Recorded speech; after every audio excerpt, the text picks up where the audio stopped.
Élémentaire, mon cher Nico, une émission présentée par Nicolas Blondet, expert en qualité d'air intérieur. Eh bien, c'est parti pour une nouvelle édition d'Élémentaire, mon cher Nico, une émission avec un point d'orgue annuel. Toujours plaisir de se retrouver puisque nous sommes dans la Semaine nationale de la qualité de l'air. Je dirais un événement qui est aussi porté et bien porté par l'ADEME. Et nous, notre journée aujourd'hui, donc ça se déroule du 11 au 15 octobre. Et on est aussi dans Octobre Rose. Jean-Luc, je vois que tu as arboré le pins de la défense, évidemment, du droit des femmes. Et cette qualité de l'air, évidemment, cette journée nationale de la qualité de l'air, elle s'inscrit maintenant dans la durée. Ça fait déjà plusieurs éditions et on a toujours plaisir de se retrouver, de faire cette émission spéciale, puisque c'est un direct qui va durer 1 heure. Et autour de cette table, le grand plaisir aujourd'hui de recevoir Fabien Schinazzi. Bonjour. Bonjour Fabien, comment ça va ? Ça va, merci. Alors Fabien, vous êtes membre du Haut Conseil de la Santé publique et président de la Commission Environnement. Voilà, donc on parle d'environnement et de santé publique. On a Jean-Pascal Chirac qui est du Club de l'amélioration de l'habitat et qui en est le délégué général. Bonjour Nicolas. Bonjour. Le Club de l'amélioration de l'habitat, qu'est-ce ? Alors d'abord, c'est une structure associative importante et ancienne puisqu'elle a été créée il y a exactement 30 ans. Et elle regroupe 70 membres. Bon anniversaire. Merci. C'était le 5 janvier 92. Elle regroupe 70 membres mixtes, publics, avec les ministères environnement, logement et les agences qui vont avec. Et puis les structures privées, les organisations professionnelles, les énergéticiens, les grandes entreprises, les représentants du monde de l'architecture, maîtrise d'œuvre, etc. L'ensemble des acteurs qui agissent sur la rénovation du parc résidentiel français. Et c'est pas une mince affaire. Et on va y revenir tout à l'heure parce que justement ce parc et cette rénovation, c'est l'élément majeur de ce que l'on a à l'heure actuelle. On est un peu en crise énergétique et en tension énergétique, on va même le dire, ce qui est assez fort. On va retrouver également, on parle du bâtiment, on parle de la rénovation, on ne parle pas de rénovation sans ventilation, c'est ça Pascal Housset, bonjour. Bonjour Nicolas. Bienvenue, un fidèle de l'émission également. Oui, tout à fait, je suis ravi d'être présent. Alors, tes fonctions ? Alors moi je suis là ce matin en tant que président de l'association française de ventilation, donc jeune association qui a été créée un petit peu moins de 2 ans et je suis ravi puisqu'on a un de nos parrains, député Jean-Luc Fugy, qui est autour de la table avec nous, qui faisait partie de cette initiative pour la qualité d'air intérieur des bâtiments. Voilà, et puis impulsion qui a été faite sur ce plateau, donc c'est toujours intéressant tout de à le fait. retrouver. On est dans le berceau. On est dans le berceau. Et pour finir, Jean-Luc, bonjour, Jean-Luc Fugit. Bonjour. Ravi de vous revoir, de te revoir, évidemment. Bonjour. Les fonctions, parce qu'il y en a plusieurs. Toujours citoyen député, donc député du Rhône, et donc aussi président du Conseil national de l'air, qui regroupe un petit peu les acteurs qui travaillent sur la qualité de l'air intérieur et extérieur, donc en France, aussi bien du côté des ce qu'on pourrait appeler les pollueurs que celles et ceux qui ont à gérer ces problématiques de pollution, et puis aussi vice-président de l'Office parlementaire d'évaluation des choix scientifiques et technologiques, ce qu'on appelle plus communément l'OPEXT, donc qui réunit des sénateurs et des députés qui se trouvent en gros à la frontière entre les problématiques scientifiques, technologiques et politiques. Parce qu'à un moment donné, il faut bien calibrer, il faut bien identifier les problématiques, les connaître pour ensuite pouvoir agir. Et le politique, sans les scientifiques, il ne saura pas faire. Disons que je pense qu'il vaut mieux s'appuyer sur la science globalement que sur certaines croyances. On est bien d'accord. Voilà. On est bien d'accord. Alors justement, pour s'appuyer sur la science et pour commencer, on va commencer avec Fabien, si vous le voulez bien, si tu le veux bien, Fabien. Alors justement, la semaine dernière, en préparation de l'émission, tu nous parlais que tu avais fait une conférence devant 500 pédiatres. Et sur quel sujet ? Parce que là, vraiment, sur cette qualité de l'air, on va parler. Quand on parle pédiatrie, on parle des enfants. Mais là, il y a quand même quelque chose de majeur. Et voilà, c'était nouveau pour moi. Une rencontre à la Maison de la Chimie à Paris, samedi matin, devant 500 pédiatres. Et nous parlions évidemment des maladies infectieuses auprès de ces pédiatres. Et je suis intervenu sur une conférence pour parler des infections respiratoires et notamment de la qualité de l'air dans les cabinets médicaux et dans les lieux de consultation.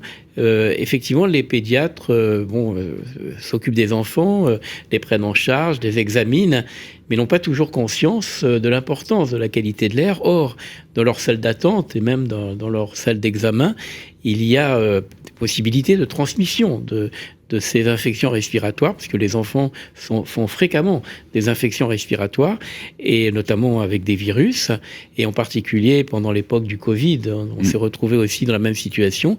Et donc, je leur ai parlé comment se transmettaient ces infections respiratoires et l'importance du renouvellement de l'air, de la ventilation, de l'aération, pour réduire cette contamination et la transmission de ces maladies infectieuses. Alors justement, pardon Fabien, oui. les enfants, on le sait, ils sont beaucoup plus sensibles que nous, puisqu'ils ont déjà un rythme respiratoire plus élevé, donc ça veut dire que proportionnellement à la taille de leur corps, ils vont laisser rentrer plus de polluants ou de choses qui risquent à être autant allergènes qu'irritantes dans leur corps. Alors, comment cette prise en compte se fait-elle Comment on va le mesurer? Peut-être quelques exemples. Et puis, quel est peut-être le retour aussi des pédiatres de cette prise en compte? Est-ce qu'ils avaient déjà beaucoup de notions sur ce qui était à faire et alors, ils avaient la notion, bien sûr, des maladies infectieuses, des traitements antibiotiques et autres.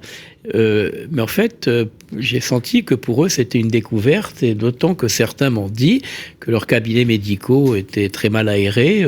Souvent, ils avaient des salles d'attente aveugles, c'est-à-dire sans ouvrant, sans fenêtres, pas de ventilation mécanique, évidemment. Et donc, effectivement, ils ont pris conscience de ce sujet et de l'importance, finalement, lorsqu'il y avait des fenêtres, de pouvoir aérer suffisamment.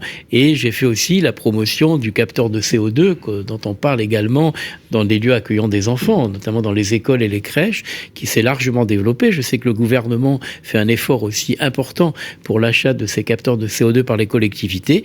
Et donc, je leur ai expliqué aussi qu'avec un capteur de CO2, ça pouvait les aider à améliorer la ventilation, enfin le renouvellement d'air dans leurs locaux pour éviter ce type de transmission. Alors justement, par rapport à un capteur CO2, un petit rappel de seuil, justement, le CO2, on va le retrouver à l'extérieur, évidemment, à l'état, j'ose dire, naturel. Oui. Mais par contre, dans nos bâtiments inoccupés et occupés, quels peuvent être les seuils et voilà, ceux qu'il ne faut pas dépasser, puisque... Tout à fait. Eh bien, j'ai rappelé les travaux du Haut Conseil de la Santé publique. J'étais là aussi pour ça, puisque le Haut Conseil a beaucoup publié d'avis sur les sujets de l'aération, de la ventilation et des capteurs de CO2. Et donc, je leur ai expliqué le rôle d'un capteur, ce qu'il pouvait apporter, et surtout les valeurs de gestion proposées par le Haut Conseil. Alors, ces valeurs sont devenues un petit peu plus contraignantes que celles du règlement sanitaire départemental. Et donc, nos 800 parties par million, la valeur cible, et 1500, la valeur limite. Donc, c'est des valeurs qui ont été proposées et qui probablement seront reprises dans les textes réglementaires qui devraient sortir à l'automne sur la surveillance des lieux accueillant des enfants, les écoles et les crèches, pour juger du renouvellement de l'air dans ces lieux accueillant les enfants. Donc j'ai rappelé tous ces travaux menés par le Haut Conseil et la reprise de ces travaux souvent, soit dans les protocoles sanitaires qui ont été développés pendant la crise du Covid, soit aussi dans des textes réglementaires. Également, nous publions des valeurs de gestion pour d'autres polluants, notamment sur le formaldéhyde. On a proposé aussi des valeurs de gestion pour le formaldéhyde, un polluant qui est mesuré également dans les lieux accueillant des enfants. On avait déjà proposé une valeur pour le benzène. Voilà. Et donc, on apporte comme ça des éléments pour pouvoir aider le gouvernement à prendre des décisions et à publier des textes réglementaires sur ces sujets concernant la qualité de l'air. Pour rappel sur ces éléments, c'est pas une vue de l'esprit ou une envie de traiter les polluants et de se dire finalement est-ce qu'on traite quelque chose qui est néfaste ou qui peut nous porter un petit peu atteinte à nos travaux tous les jours ou à ce qu'on l'on fait tous les jours. Le CO2, il est quand même aussi en concentration. On le rappelle à nos auditrices et nos auditeurs.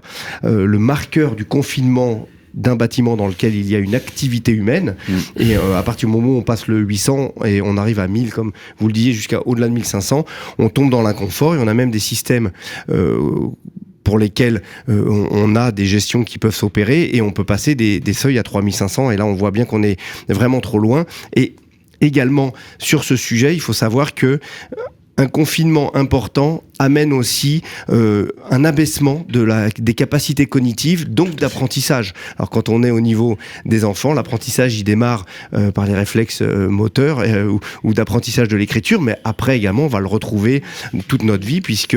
C'est là que se fait tout pour l'enfant voilà, à cette époque avant 7 ans, de sa vie, c'est tout ce qui se passe et donc c'est très important en termes de pollution, de capacité cognitive, d'apprentissage, de transmission de maladies infectieuses. infectieuses. Bref, tout se passe à ce moment-là, et donc c'est là qu'il faut prendre toutes les précautions nécessaires.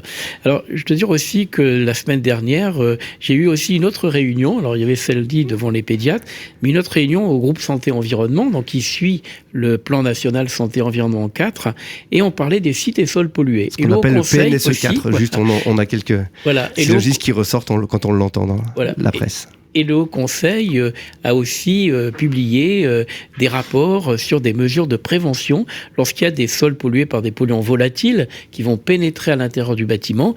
Et là aussi, la qualité de l'air, la ventilation, le renouvellement d'air de ces locaux est fondamental pour éviter l'exposition de ces populations aux polluants venant du sol. Et donc là aussi, je présentais vendredi matin dernier les travaux du Haut Conseil sur ce sujet des sites et sols pollués. Et nous avons également proposé bientôt des valeurs de gestion pour certains polluants du sol, pour juger justement de la prise en charge médicale des riverains qui pourraient être exposés à des niveaux très élevés. Et je termine là-dessus, je dois dire qu'on a également un site qui a été développé par le ministère de l'écologie, GéoRisque, qui permet de savoir des secteurs qui sont avec des systèmes d'information sur les pollutions, les sols pollués. Ça permet de savoir à tout un chacun où il se trouve, s'il vit sur un site potentiellement pollué et pour lequel on a proposé un certain nombre de mesures de prévention. Très bien Fabien, oui, le site c'est sur Géoportail, oui. Extrêmement efficace comme site, et on a la nature également des sites qui ont pu être pollués et aussi la nature des polluants qui étaient sur ce site, donc ça donne énormément d'indications. N'hésitez pas, géoportail.gouv.fr, donc vous allez le retrouver. Alors c'est intéressant, on regarde les populations qui sont autour de sites pollués, mais Jean-Luc également, je vais revenir vers toi, puisque l'année dernière tu avais porté, et tu portes toujours d'ailleurs, ce projet de loi sur l'exposition des populations et notamment des professionnels au risque de la pollution. Ça rejoint complètement ce que dit Fabien, puisque là, on parlait des professionnels, là on va parler carrément de l'intégralité de la population. Qu'en est-il ? Peux-tu nous dire un petit peu, rappeler brièvement quelle est cette loi, à quoi elle s'attaque pour notre bien, hein, c'est pas un terme d'attaquer négatif là sur le coup, mais par contre, qu'en est-il, et puis quelles vont être les prochaines étapes pour peut-être la voir arriver cette loi ? Alors, j'espère déjà, quand on fait une proposition de loi, que c'est toujours pour le bien de la population et non pas pour le mal, bien entendu.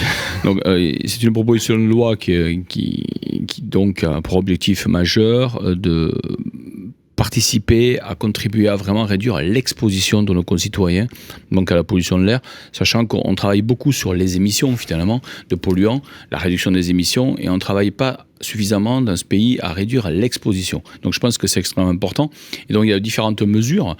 Cette proposition de loi, je vais la porter à nouveau dans ce mandat, parce que je l'avais portée en fin de mandat et c'était un peu tard pour qu'elle puisse être étudiée en raison de l'actualité législative très chargée, donc liée à la crise du Covid.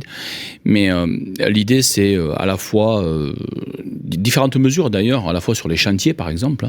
Donc aujourd'hui, on a des entreprises, notamment dans le domaine du bâtiment, qui peuvent parfois, à travers certains chantiers, générer une pollution supplémentaire. Ce qu'on peut voir, par exemple, je suis redescendu il n'y a pas très longtemps pour aller vers la Défense. Évidemment, il y a un énorme rond-point sur lequel on va trouver des travaux, et là, il s'en émanait une poussière colossale. Et ma première réflexion, ça a été, ou remarque, ça m'a dit, mais les personnes qui travaillent là sur place, ils n'avaient pas de masque. Alors, il y a ça, mais l'idée, c'est aussi de se dire que si on est par ailleurs en pic de pollution, que ce soit l'été à l'ozone ou avec des oxydes d'azote l'hiver, etc., l'idée, ou des particules fines, l'idée, c'est de se dire, est-ce qu'il ne faut pas à un moment donné arrêter certains chantiers ? Sauf que si on arrête certains chantiers, on a quand même les entreprises qui sont pénalisées. Et donc, l'idée, c'est de voir aussi comment on peut intégrer ces problématiques-là dans ce qu'on appelle les risques, donc, et du type risque météorologique, donc du même niveau, et donc les prendre en compte pour que les entreprises ne soient pas pénalisées. Autre chose aussi, l'idée, c'est de se dire, est-ce qu'il ne faudrait pas avoir un peu plus recours au télétravail quand on est dans les pics de pollution, pour limiter l'exposition de chacune et chacun d'entre nous. Au-delà du fait de limiter les déplacements, c'est aussi de limiter l'exposition. Donc ça fait partie des mesures. Dans la proposition de loi, on reviendra, je souhaite aussi mettre du cadre dans tout ce qui est air intérieur. À la fois donner la possibilité à des agglomérations qui le souhaitent de pouvoir expérimenter donc le diagnostic de performance de la qualité de l'air intérieur donc pour le bâtiment, mais aussi je souhaiterais que sur tout ce qui est donc purificateur, etc., on mette un cadre. Pourquoi ? Parce qu'à un moment donné, il faut faire attention à ce qu'on trouve comme technologie, ce qui est vendu, et parfois l'installation un petit peu surprenante que j'ai pu observer dans certaines collectivités. On a l'impression qu'il y a des effets d'aubaine de marché là, voilà, complètement, et on sait qu'il va falloir un certain temps pour que ça s'épure, entre guillemets, finalement, je pense que marché. c'est au-delà de l'impression, je pense que c'est une réalité. Et donc, il faut profiter de mettre du cadre réglementaire qui pourrait être orienté par la loi, donc à la fois sur la question du CO2 et la question des purificateurs. Quand on s'attaque à ces sujets d'air intérieur, notamment au niveau des écoles, je reviens un instant sur ce qu'on a évoqué tout à l'heure, en fait, on a 3 volets extrêmement importants. On a une action qui est à la fois sanitaire, scolaire et sociale.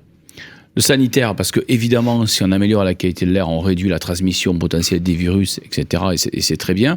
Le scolaire, c'est parce que le renouvellement de l'air, on le sait, joue sur les capacités cognitives, on l'a dit, et on a des études de scientifiques qui montrent bien que les résultats scolaires sont impactés quand on a une qualité de l'air qui est mauvaise, notamment en matière de CO2. Et puis, disons-le, aussi une action sociale, parce que les études le montrent très bien, c'est dans les quartiers où on se trouve avec des écoles qui se trouvent en réseau d'éducation prioritaire, en REP ou REP+, qu'on a en même temps, bien souvent, les facteurs de pollution, en tout cas les pollutions les plus importantes. Donc en agissant sur la qualité de l'air intérieur dans les écoles notamment, on a une action à la fois sanitaire, sociale et scolaire. Et je crois que c'est extrêmement important parce qu'on a quand même énormément de salles de classe dans ce pays, y compris en collège et lycée, qui n'ont pas de ventilation mécanique. 15% sont équipés seulement. Voilà, et donc c'est énorme, sachant qu'en même temps, dans beaucoup de collectivités, on sait qu'on a des travaux à faire de rénovation de ces bâtiments. Il faudra, en tout cas je l'espère, donc donner une impulsion. Et pour ça, oui, l'État peut venir au soutien des collectivités, mais c'est aussi un travail qui doit être fait avec les collectivités. Donc cette proposition de loi, elle a vraiment, il y a d'autres sujets dedans aussi sur en matière d'urbanisme, etc. L'idée, c'est vraiment de donner, je dirais, des points supplémentaires pour arriver à travailler sur la limitation de l'exposition de nos concitoyens. Et donc, il faut continuer en parallèle le travail sur la réduction des émissions. Et donc, c'est l'un et l'autre qui nous permettront d'aller vers une meilleure qualité de l'air respiré en moyenne et donc, quelque part, de participer à préserver ce qu'on appelle le capital souffle de chacune et chacun d'entre nous, qui est vraiment un capital extrêmement important. Surtout qu'on a tous le droit, depuis 1996, à respirer un air sain. Qui ne nuise pas à notre santé. Évidemment. Oui, c'est le premier article de la loi de 1996. Moi, j'avais juste un petit, ça m'arrive pas souvent, un petit coup de quand même de gueule à pousser par rapport à cela et par rapport à un échange que j'ai eu avec quelqu'un qui propose des purificateurs et qui disait, on échangeait justement sur le principe qu'il n'y a que 15% des écoles qui sont équipées en ventilation, que le principe de dilution, d'aération, tout d'abord on parlait des CO2 mais des autres polluants, était quand même majeur, et il dit oui mais on peut pas équiper partout, et puis de toute façon si on met des purificateurs ça va faire du bien à la tête et on ira à quelque chose de simple et ça suffira comme ça, puisqu'on n'est pas dans un monde pur et parfait.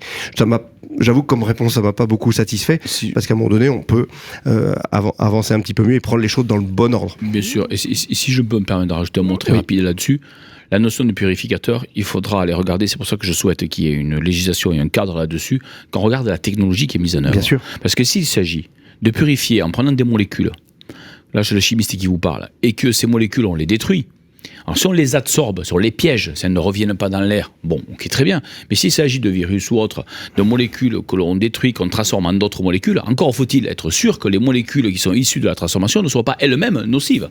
Donc il faut s'assurer de l'innocuité de ces molécules-là. Et donc c'est tout ça qu'il faut regarder. On sait qu'il y a différents types de technologies. Il faut aussi regarder les conditions d'utilisation, parce que moi j'ai vu dans une collectivité, dans ma circonscription, où il y avait des systèmes qui avaient été installés, mais en fait plus personne ne les entretient, et au bout d'un an on s'est aperçu qu'en réalité ils étaient totalement inefficaces. C'est normal si personne... voilà. Donc, il ne s'agit pas seulement de vendre un appareil, il s'agit d'installer une démarche, et une démarche dans une collectivité au service du bien-être des enfants et des personnels qui travaillent dans les établissements scolaires.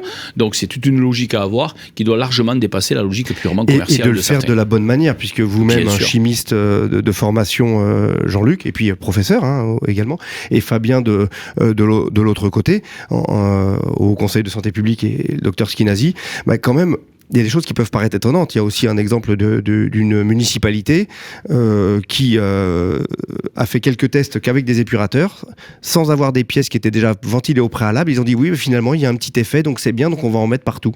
Ça, c'est dangereux également. Parce qu'on sait très bien que l'apport d'air neuf, il est le premier élément de notre bien-être, et on se sent jamais aussi bien qu'à un moment donné quand on ouvre en grand et quand on fait ce qu'il faut. Alors, justement, dans ces bâtiments, et puis avant le moment de pause, on va échanger, on fait notre petit cheminement, donc on voit également au niveau des enfants, on le voit au niveau de la législation et de ce qui peut arriver pour la population au sens large, et on parlait de ce qui se passe dans les bâtiments et le Conseil de l'amélioration de l'habitat. Lui, ça fait 30 ans, hein, c'est ce que vous disiez, ce que tu disais tout à l'heure, mon cher Jean-Pascal, le Club de l'amélioration de l'habitat, quand il regarde un bâtiment, il le regarde de quelle manière et pour faire quoi ? Alors donc, on s'intéresse à l'habitat. Les 30 millions de résidences principales en France, sur 37 millions, 30 millions de résidences principales qui abritent les ménages. Et effectivement, on s'intéresse à l'ensemble des travaux de rénovation. C'est à peu près 50 milliards chaque année, dont à peu près un tiers pour la rénovation énergétique. C'est pas mince.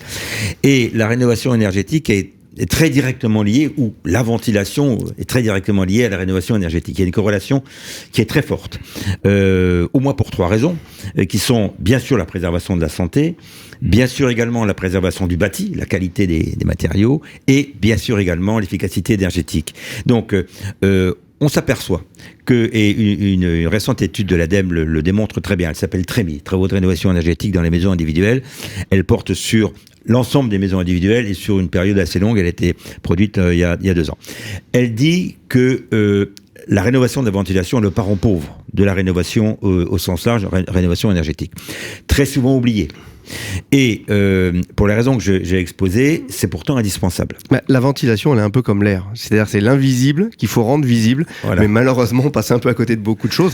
Ce qui explique aussi, vous parlez de la réno, mais dans le neuf, on se retrouve aussi avec des taux de non-conformité importants. Tout à fait. Alors simplement, évidemment, dans le neuf, il y a aujourd'hui des réglementations qui progressivement vont s'imposer. Nous savons que dans l'existant, face à ces 30 millions de logements, il y a à peu près un peu plus de la moitié en maison individuelle et l'autre moitié en collectif. Eh bien, c'est assez compliqué de mettre en place des réglementations, mais ça passe par d'abord une prise de conscience de la nécessité de faire ces travaux, une application de l'ensemble des réseaux professionnels et notamment de la maintenance, et je sais que Pascal Housset va en parler, parce que c'est au travers du professionnalisme des intervenants, des techniciens, que l'on peut sensibiliser le grand public qui ne sait pas forcément, parce qu'on ne sait pas tout. Voilà. Donc il y a aujourd'hui une action importante à mener pour informer, sensibiliser le grand public, l'habitant au sens large, sur la nécessité d'améliorer le système de ventilation, d'en mettre en place quand il n'y en a pas, de le faire entretenir quand il ne l'est pas. Voilà, donc de se soucier de la qualité de l'air intérieur, au travers notamment, on a parlé de capteurs, et pourquoi pas, là aussi, développer des systèmes de contrôle ou d'information sur la qualité de l'air intérieur, avec aujourd'hui des solutions qui permettent, au travers de la connectique, d'être informés en permanence. Voilà. Donc tout ça, ce sont des technologies que nous prenons dans le club de l'amélioration de l'habitat. Voilà. Et on peut même aller un petit peu plus loin, puisqu'à partir du moment où on va avoir de la captation, donc de l'information fiable qui va remonter, on parlait à un moment donné aussi avec Jean-Luc quand il parlait des purificateurs, ça s'applique aussi aux capteurs. Il faut qu'on ait des matériels qui soient fiables et dans la durée. Ça, c'est important, et c'est à cette condition-là qu'on va pouvoir avoir des systèmes qui s'occupent de l'aération, de la ventilation, et qui vont pouvoir être, je dirais, en complète adéquation avec la vie du bâtiment et la vie des habitants ou des usagers de ce logement ou de ces bureaux où, on le disait, les cabinets de médecins. Je pense qu'il y a eu quelques bonds de la part de nos auditrices et nos auditeurs en entendant que oui, mais on sait pas. On sait pas ce qui se passe dans nos cabinets, ça va être en dessous. Il est peut-être, juste pour ajouter, il est peut-être utile aussi d'adjoindre à ces capteurs dits de CO2, qui sont ces marqueurs, des capteurs qui aujourd'hui permettent de mesurer l'ensemble des autres polluants dont on sait très bien qu'ils sont présents dans l'atmosphère intérieure. Voilà, polluants physiques, chimiques. Et aujourd'hui, là aussi, l'évolution de la technologie fait que ces appareils ne sont pas très coûteux, et ils permettent à tout à chacun, dans un appartement, dans une maison, d'avoir une mesure très complète de l'ensemble des risques de polluants qui circulent dans l'air ambiant. Alors justement, je profite du chimiste Jean-Luc que tu es. En ce qui concerne de ces capteurs par rapport à leur niveau de prix et par rapport au type de polluants qu'on va relever, parce qu'on sait que les polluants, ça se chiffre en dizaines de milliers qui existent. Donc, et là, en général, on s'intéresse peut-être à 6 à 11 finalement au global. Donc comment peut-être au sein de cela, et Fabien aussi peut-être tu peux répondre, on va choisir le polluant. Nos auditrices, nos auditeurs veulent savoir, à un moment donné, on le choisit ce polluant par rapport à quoi? Par rapport à un impact direct sur la santé, par rapport à... Mais Fabien l'expliquera 10 fois mieux que moi, mais faisons attention à une chose. Quand on parle par exemple du CO2, on est d'accord, c'est pas un polluant direct. Le CO2, il n'a pas d'impact directement sur notre santé, il est simplement le traceur du fait qu'un air n'est pas suffisamment renouvelé. Et d'ailleurs, l'expression qui dit souvent, quand on fait quelque chose, qu'on est un peu fatigué, je vais prendre l'air, elle veut bien dire quelque chose. Hein.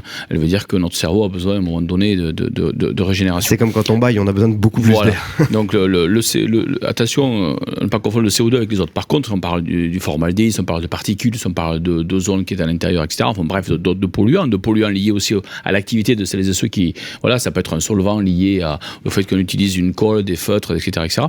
Donc là, on sait aujourd'hui qu'il y a un certain nombre de composés liés aussi aux matériaux utilisés dans le bâtiment, ça peut être des produits d'entretien.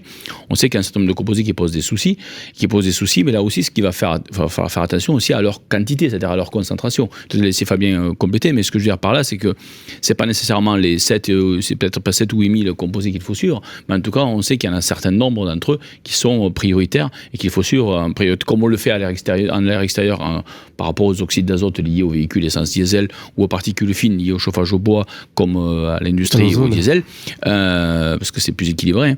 Eh bien, voilà, on a des, entre guillemets, ce que j'appellerais des polluants stars, un petit peu, et donc il faut suivre cela en priorité. Mais peut-être que Fabien précisera un petit peu les choses. En fait, on a en pollution Fabien, on va extérieure... juste avancer pour quelques secondes et puis après on fera la coupure. Mais commence ton propos. En 2 mots, je voulais dire qu'il y a des indicateurs en fait en pollution extérieure que l'on a l'habitude de suivre. On a des indicateurs dans l'eau également qu'on suit régulièrement, et on a aussi des indicateurs dans l'air intérieur. On peut choisir un certain nombre de polluants qui vont représenter des familles de polluants et nous orienter sur des sources de pollution, à la fois des sources de pollution internes, mais aussi des indicateurs venant de l'extérieur, parce que il faut pas oublier qu'il n'y a pas de frontière étanche entre l'extérieur et l'intérieur. Il y a des transferts de polluants, et donc il faut penser aussi que lorsqu'on a un bâtiment, lorsqu'on va prendre de l'air à l'extérieur, être attentif à la pollution extérieure de proximité qui va pénétrer effectivement à l'intérieur. Donc effectivement, il existe un certain nombre d'indicateurs avec l'association Haute Qualité Environnementale, HQE, nous avons fait des propositions d'indicateurs pour mesurer des polluants à la réception d'un bâtiment neuf ou rénové, en exploitation, et on a fait aussi un guide sur les capteurs à bas coût pour savoir les utiliser, quels critères techniques utiliser. Donc on a déjà un certain nombre d'éléments qui existent et qui nous permettent d'avoir ce suivi que vous évoquiez de la qualité de l'air intérieur. C'est intéressant.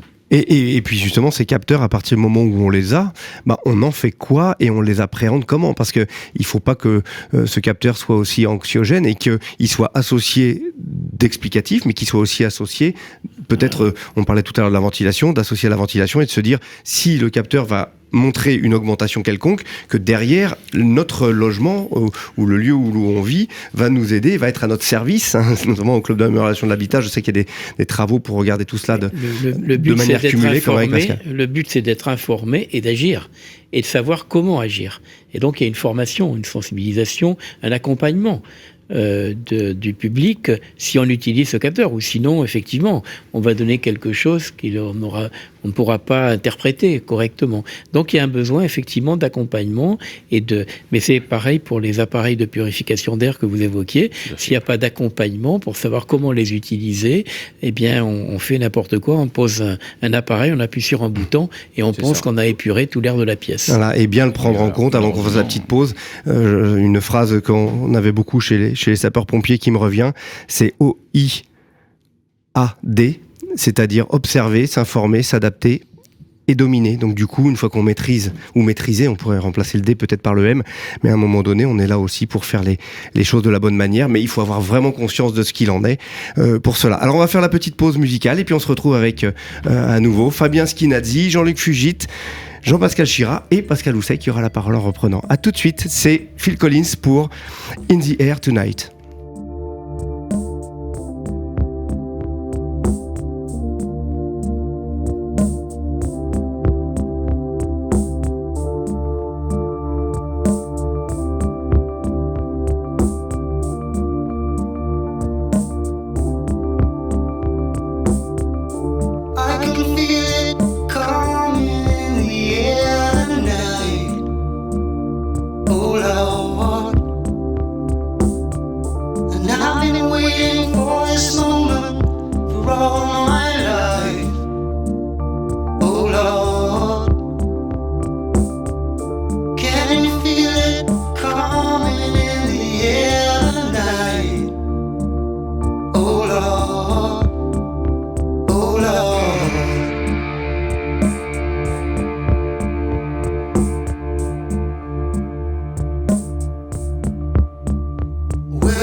Élémentaire, mon cher Nico, une émission présentée par Nicolas Blondet, expert en qualité d'air intérieur. Retour sur l'émission en direct d'Élémentaire, mon cher Nico, une émission spéciale comme chaque année pour les Journées nationales de la qualité de l'air qui sont faites et portées par l'ADEME et qui contribuent grandement d'ailleurs à la prise de conscience de notre qualité de l'air et puis de comment évidemment bien faire dans nos différents lieux de vie. Ça peut être à l'extérieur comme ça peut être évidemment à l'intérieur. On a parlé en première partie d'émission un petit peu de l'extérieur, on a parlé de la loi avec Jean-Luc Fugit sur l'exposition expositions des professionnels aux polluants, avec Fabien Skinadi justement des polluants et des expositions plutôt des enfants auprès des pédiatres, et avec Jean-Pascal Chiral, Club d'amélioration de l'habitat, et évidemment de parler un petit peu des différentes actions du club, mais également on reviendra dessus après sur aussi les pistes et les perspectives. Nous avons maintenant Pascal Housset, il y en a beaucoup des gens Pascal Housset, qui est le président de l'Association française de la ventilation. Un petit mot sur l'Association française de la ventilation et surtout un petit mot sur l'événement majeur qui a eu lieu la semaine dernière et pour lequel on a vu notamment sur Interclimat et Batimat un pavillon rempli, vraiment d'énormes échanges, et un axe qualité de l'air et évidemment performance énergétique qui était plus que porté. Oui, merci Nicolas. Donc oui, je vais pas paraphraser ou reprendre les sujets qui ont été évoqués, parce qu'effectivement, il y a beaucoup de commentaires qu'on pourrait faire. J'en ferai quelques-uns, mais tout d'abord, rappelons l'Association française de ventilation. Donc c'est une initiative qui a commencé, on va dire, à prendre naissance avant Covid. Dès 2019, on avait ça, je dirais, dans les cartons. C'est-à-dire que c'est parti d'un constat, c'est-à-dire qu'un certain nombre d'anomalies, près de 80% sur les installations de ventilation, aussi bien en neuf qu'en rénovation. Finalement, il fallait qu'il n'y ait pas vraiment de filière organisée. On l'a dit tout à l'heure, la ventilation, souvent le parent pauvre dans les projets de travaux. Finalement, il fallait vraiment prendre les choses en main. Donc, cette association a permis de vraiment créer une vraie filière avec à l'initiative des entreprises d'installation et de maintenance, la Fédération française du bâtiment, la CAPEB, le SINASAV, avec d'autres organisations telles que la FEDEN, le SNECMA, pour les citer, avec bien évidemment Uniclimat pour les industriels. C'est important de les avoir autour de la table. Et maintenant Coedis, donc qui rassemble aussi la distribution. Je pense que j'oublie personne. Donc l'ensemble de ces acteurs de ces membres fondateurs, et maintenant Club d'amélioration de l'habitat, effectivement, qui n'est pas fondateur, mais qu'il l'était quand même au travers de Jean-Pascal, qui était dès le départ présent avec nous. Et donc, près de 2 ans maintenant que cette association est présente. Des actions qui ont été menées, très concrètes, dès le départ, donc plusieurs pistes. Donc, on a travaillé effectivement sur tout ce qui est l'aspect réglementaire. Rappelons-le, on parle de réglementation thermique 2020 et on est sur des textes réglementaires sur la ventilation qui datent des années 80. Donc, comme je dis souvent, chercher l'erreur, on est quand même le grand écart, donc il y a des choses à revoir. Également l'obligation d'une maintenance, de façon à éviter d'avoir des bâtiments où les systèmes ne sont pas entretenus et finalement ne donnent pas satisfaction dans la durée, alors qu'il y a eu des investissements qui ont été faits. Voilà, donc on a ces démarches et la formation. Alors j'y tiens à faire un focus sur la formation parce que j'allais le dire, tu me piques ma phrase. C'était ça me tient à cœur parce qu'en plus vrai, on a avancé très vite. C'était une vraie promesse pour le coup, non pas électorale, mais de début de ma mission en tout cas au travers de l'AFV, la formation. Alors la formation des jeunes, ça y est, on a des cursus qui ont été mis en place et on a inauguré il n'y a pas longtemps une plateforme technique à l'Éco-Campus en Île-de-France avec Maximilien Perret à Vitry-sur-Seine, où là on a une magnifique plateforme qui est en place pour tout ce qui est la formation sur à la fois la conception, la mise en œuvre, la maintenance pour la ventilation, une meilleure compréhension de ce qu'est la qualité d'air intérieur des bâtiments. Également un travail de fond avec les compagnons du Tour de France, où on a inauguré également dans la même semaine une plateforme également technique à Amiens, dans le Nord, avec les compagnons du devoir, tout à fait. Les industriels ont joué le jeu, ils ont mis des dotations de matériel, on a des équipements à la pointe, donc vraiment on va pouvoir de cette manière former les jeunes, mais aussi les moins jeunes, parce qu'on a mis en place un CQP, donc une formation professionnelle qui permet de former des gens qui sont déjà en entreprise ou en recherche d'emploi, qu'on va pouvoir former. Le CQP et le certificat de qualification professionnelle, c'est reconnu. C'est bien ça. C'est important de le détailler. Peut-être s'il y a des jeunes qui nous écoutent, on l'a vu sur Interclimat, il y a des jeunes qui sont rapprochés des compagnons pour suivre la formation. Et là, ça fait toujours plaisir de voir que l'avenir est assuré. Je rajouterai aussi sur l'éco-campus de Vitry, Pascal, on parlait de la ventilation et de la prise en compte installation, entretien, maintenance. Il y a également une autre phase dans leur présentation et que les jeunes auront à leur disposition. Ça va du CFA, ça va aller jusqu'à l'école d'ingénieur quand même, enfin du CAP jusqu'à l'école d'ingénieur. Mais il faut savoir également que ça prend en compte les couplages énergétiques qu'on va trouver avec ces systèmes de ventilation, avec différents systèmes, chauffage, rafraîchissement et autres. Oui, tout à fait. Alors j'en profite pour rebondir. On a beaucoup parlé tout à l'heure de l'intégration des travaux de ventilation, comme on aime à dire à l'association. Pas de rénovation sans ventilation. On peut toujours le répéter, parce que ça nous semble vraiment important.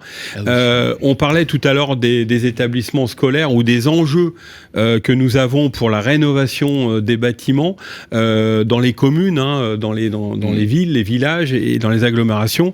Il nous semble essentiel que sur ces bâtiments-là, on puisse être force de proposition sur des systèmes de ventilation, parce qu'on a bien vu l'année dernière ouvrir les fenêtres dans les écoles avec des hausses de coûts énergétiques. On voit bien que les élus nous alertent en disant ça ne peut plus être tenable, on a des notes énergétiques terribles. En plus, le système donne pas satisfaction d'ouvrir les fenêtres en plein hiver. Donc il faut absolument arriver à ne plus confronter le côté énergétique et le côté qualité d'air intérieur. Il me semble que ça doit être un ensemble de solutions proposées. On a les technologies aujourd'hui. On a d'ailleurs un document qui a été édité sous Profil, qui est financé avec les C2E. Et ce document nous met bien en exergue les solutions techniques qui existent aujourd'hui de ventilation, notamment pour les établissements recevant des enfants. Donc, les technologies existent, les industriels ont travaillé pour, nous on forme du personnel pour mettre rapidement en place ces solutions. Maintenant, bien évidemment, il va falloir des financements pour pouvoir accompagner ces travaux et être dans l'opérationnel là dès cette fin 2022 et 2023. Des financements et des prises de conscience à un moment donné. Je vais paraphraser Fabien qui disait on aère, on ouvre les fenêtres, on ouvre les portes et puis on ventile. Là, à un moment donné, pour amener ces matériels qui soient vertueux sur le plan thermique et sur le plan de la qualité de l'air, à un moment donné, on peut peut-être dire aux gestionnaires des établissements publics et scolaires de dire ouvrez vos portes aux sachants qui vont venir bien vous présenter ces systèmes, parce que on le sait aussi, une installation qui est bien faite en termes de ventilation, elle va fonctionner plus d'une 30aine d'années et celle-ci, on s'en occupera pas spécialement pour le professeur dans la salle de classe où on parlait d'épurateurs tout à l'heure qui peuvent finir au bout d'un an ou deux, peut-être plus utilisés, mais là on va avoir quelque chose qui va être pérenne, et avec la maintenance, on sait aussi que pas de performance sans maintenance, comme c'est dit aussi à la ventilation, et on se retrouve notamment avec 30 à 50% de durée en plus des matériels et des bâtiments quand on en prend soin. Jean-Pascal, tu voulais rajouter quelque chose ? Non, je rebondis sur pas de performance sans maintenance. Je précise d'ailleurs que bon nombre aujourd'hui de systèmes de VMC qui ont été installés il y a 10 ou 20 ans, peut-être ne fonctionnent plus, probablement ne fonctionnent plus, parce que comme il n'y a pas eu de maintenance, personne ne le sait, c'est complètement oublié, c'est sous comble, voilà. Donc là, il y a un vrai travail également à faire de démarrage de maintenance, parce qu'on n'a jamais eu. Le fait qu'il y en ait va permettre d'identifier, de détecter les machines qui ne tournent plus et assurer leur remplacement. Voilà, ça c'est également un facteur de développement des activités. Et peut-être que dire à nos auditrices et nos auditeurs, sachez également, ça paraît tout bête, on parle là d'énergétique et de coût des matières premières de consommation, puisqu'on va retrouver de l'électricité autant que des hydrocarbures. Il faut savoir qu'un moteur qui va être encrassé, il est plus lourd, les ailettes fonctionnent moins bien, l'air circule moins bien, mais surtout le moteur consomme beaucoup plus. Donc si vous voulez à un moment donné que ça vous coûte moins cher, entretenez au moins une fois par an votre matériel, ou le remplacer si besoin, mais déjà c'est déjà une première étape qui à l'heure actuelle n'est pas beaucoup faite. Oui, alors on peut regretter effectivement qu'il y a peu de suivi de maintenance sur les systèmes de ventilation. Si on prend là pour le coup le marché des particuliers, ce qu'on appelle la gamme domestique. Donc aujourd'hui, c'est quelque chose qui est en train, là aussi, il y a une sensibilisation sur ces sujets-là. C'est-à-dire que là où il y a des entretiens de maintenance pour les systèmes de chauffage, aujourd'hui, on propose optionnellement et on conseille à entretenir en option cette possibilité de ventilation. Donc ça commence à prendre. On commence à avoir effectivement par cette approche, je dirais une montée en puissance de la maintenance.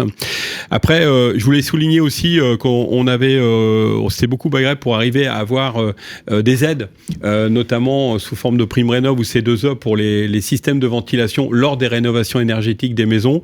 Ce qu'on avait pu obtenir, et on s'en réjouit pour la ventilation double flux. Là, on vient d'apprendre que malheureusement, cette prime va réduire. Elle va réduire... pas pour des bonnes raisons, c'est que finalement on a malheureusement dès qu'il y a le fait d'aubaine dont on parlait tout à l'heure, des entreprises qui sont allées sur ce marché-là, qui sont malheureusement pas des gens qui sont formés ou qui sont des vrais professionnels de cette démarche. Donc on est en train de regarder ça de très très près avec les services de l'État pour qu'on se soit pas au détriment effectivement des populations précaires, grands précaires qui veulent investir dans ces systèmes de ventilation pour préserver leur intérieur et leur santé, parce que quelques entreprises, malheureusement, ce qu'on appelle éco-délinquants, ne font pas le job avec la bonne approche, malheureusement. Ça rapproche complètement la création de l'Association française de la ventilation de porter complètement la filière. Par rapport à cela. Et justement, je me tourne de donner la parole à Jean-Luc par rapport à je veux dire, ou ces filières, ou ces éco-délinquants dont parlait Pascal. C'est un sujet qui vous remonte, je dirais, en tant qu'élu, pour lequel je pense qu'on a appris que sur le terrain aussi, il y a des personnes, on parle de l'isolation, où il y a eu des grosses déconvenues. Mais oui, il y a eu des grosses déconvenues et malheureusement ça continue. On sait très bien que certains de nos concitoyens, beaucoup de nos concitoyens sont favorables à essayer de faire des travaux de rénovation énergétique, par exemple, tout simplement. Bon. Le problème, c'est qu'un certain nombre d'entre eux, alors il y a l'aspect financier, le MaPrimeRénov' qui vient aider, etc. Mais on a aussi un certain nombre de nos concitoyens qui se sont fait avoir aussi. Moi, j'en ai dans ma circonscription. J'ai essayé d'ailleurs une fois d'intervenir, etc. Et une entreprise a été un peu menaçante, y compris avec nous-mêmes, mais bon, avec mon équipe et moi-même. Sujet un peu surprenant, mais il n'en reste pas moins que certains se sont fait avoir. Et donc, du coup, ça crée... c'est l'histoire du démarchage aussi, d'une manière plus générale, dans la société, du démarchage téléphonique à tout va, etc. Et donc, moi, je suis ravi, en tout cas, qu'il y ait une structuration, qu'il y ait une organisation de la filière, parce que sur les histoires de ventilation et de rénovation, tous ces sujets ne sont pas évidents. Et beaucoup de nos concitoyens, encore une fois, sont craintifs, et je les comprends. Pas que pour l'aspect financier, c'est aussi parce qu'ils ont peur, comme on le dit souvent, de se faire avoir. Donc ça nous remonte, on l'évalue, on le suit, et c'est très bien que vous ayez des relations directes avec les services de l'État. Nous, les parlementaires, nous faisons aussi part donc de ces sujets directement aux services de l'État et aux ministres concernés, pour qu'on essaie de mettre du cadre. Et ça me paraît extrêmement important. Il faut qu'il y ait de la confiance. Et si vous n'avez pas de confiance, les gens, ils n'y vont pas. Et bien entendu, en plus, on est sur des sujets qui ne sont pas simples. Parce que ça coûte aussi très cher. Donc, et puis on est sûrement dans des systèmes aussi de rénovation qui, là on le voit, ne traitent qu'un seul sujet, et alors qu'en fait la rénovation, on la considère, et de plus en plus on la regarde de manière globale. Oui, il faut regarder de manière Fabien, globale. un petit mot tout à fait. Oui, non, je voulais... Surtout les problématiques de qualité d'air. Bien sûr. Pardon Jean-Luc, mais... je t'en prie. En fait, quand on achète un équipement ménager, une machine à laver, on a un mode d'emploi. Quand on fait de la rénovation, dont on est en train de parler, moi, je souhaiterais aussi qu'on ait un mode d'emploi de la ventilation. C'est-à-dire qu'on explique aux personnes à quoi sert la ventilation et comment ça fonctionne. Car souvent, vous voyez des personnes qui ne comprennent pas bien et qui voient des bouches on va mettre des obstacles dessus parce que on comprend pas très bien le rôle de la ventilation. Et moi je pense qu'à l'occasion, parce que je pense qu'on va partir, alors je crois qu'il y a un certain retard quand même pour la rénovation actuellement des logements, la rénovation énergétique, mais si on booste un petit peu ce sujet-là, je pense que si on veut que le système de ventilation joue pleinement son rôle, un mode d'emploi aux occupants serait très utile pour leur expliquer à quoi sert une ventilation, car combien de fois j'ai vu dans des immeubles de bureaux des personnes sur des ventiloconvecteurs mettre leur dossier pensant que c'était un meuble et ne tenant pas compte finalement des flux d'air. Voilà ce que je voulais rajouter par rapport à cette notion de mode d'emploi. Quand on voit encore aussi des flux d'air sur les plafonds, on les bouge complètement parce qu'il nous arrive... On dirait un mot sur le Green Deal dans ce sens. On dirait un mot dans ce sens. Jean-Luc voulait dire quelques mots. Non, mais juste un mot rapide par rapport à ce que dit Fabien. En réalité, pour le citoyen qui ne connaît pas techniquement ces sujets, la question de chaud et de froid, c'est le ressenti direct. On le comprend vite, et quand on parle de sobriété énergétique, il va falloir baisser les températures, certains râlent, certains sont d'accord, enfin bon bref. Mais donc l'histoire de la rénovation par rapport à la température, on comprend bien. Là, ce que soulève Fabien est fondamental, c'est qu'on dit souvent que l'air, il faut rendre visible l'invisible, tu l'évoquais tout à l'heure Nico, et on a ce vrai sujet, c'est-à-dire que expliquer à nos concitoyens la ventilation de l'air, ce que c'est, y compris la notion de pollution, la notion d'impact, etc. C'est pas quelque chose d'évident, et donc du coup, en effet, ça manque. Et moi, je trouve que l'idée évoquée par Fabien est une excellente idée, à savoir essayer vraiment d'expliquer. Et pour ça, il faut sûrement faire preuve de beaucoup de pédagogie, mais pour que ça devienne une évidence, d'autant que c'est d'autant plus difficile que la question de la rénovation et la question de la qualité à l'intérieur peuvent avoir des effets, on l'a dit tout à l'heure, antagonistes. Et donc du coup, il faut vraiment expliquer les deux pour qu'on se saisisse non pas de l'un ou de l'autre, mais bien entendu qu'en même temps, on puisse faire à la fois de l'amélioration de la qualité de l'air tout en améliorant les capacités thermiques du bâtiment.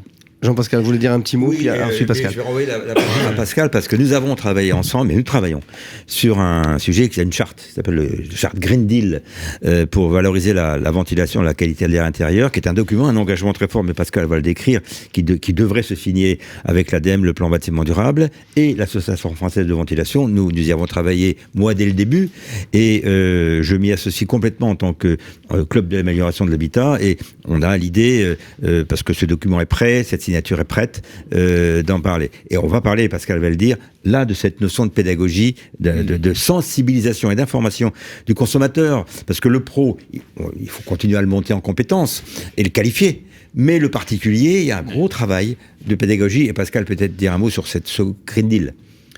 Oui, Jean-Pascal, effectivement, on avait une première phase du Green Deal où on était allé directement au bout du parcours, c'est-à-dire sur la partie maintenance. Donc c'est nos collègues du CINASAF qui avaient engagé cette démarche.